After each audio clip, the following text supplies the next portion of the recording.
కూడా మనకి fall ceiling అనేది ఎప్పుడు చేయించుకుని ఒక మైండ్లో పెట్టుకోండి. హాయ్ అండి, వెల్కమ్ టు స్టేషన్ ఇంటీరియర్.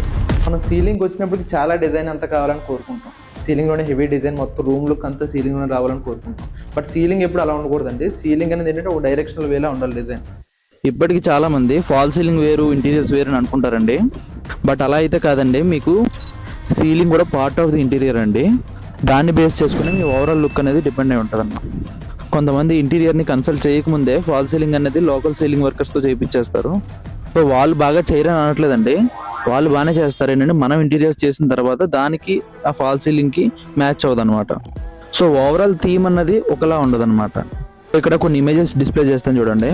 ఇక్కడ వాడే ఇంటీరియర్ కలర్స్కి, చేసిన వార్డ్రోబ్ డిజైన్స్కి, ఉన్న ఎగ్జిస్టింగ్ ఫాల్ సీలింగ్ డిజైన్కి అస్సలు సింక్ అవ్వదు చూడండి. సో ఇలాగే ఎంత కాస్ట్ పెట్టినా, ఎంత నీట్గా డిజైన్ చేయించుకున్నా కానీ ఇలాంటి మిస్టేక్స్ వల్ల మీ ఓవరాల్ లుక్ అనేది మిస్ అవుతుంది. ఇక్కడ సీలింగ్ చూసారా, మొత్తం ఆల్మోస్ట్ ప్లెయిన్గా ఉంటుంది. ఒక సింపుల్ గ్రూ ఉంటుంది అన్నమాట మొత్తం ఫాల్ సీలింగ్ అంతా కూడా.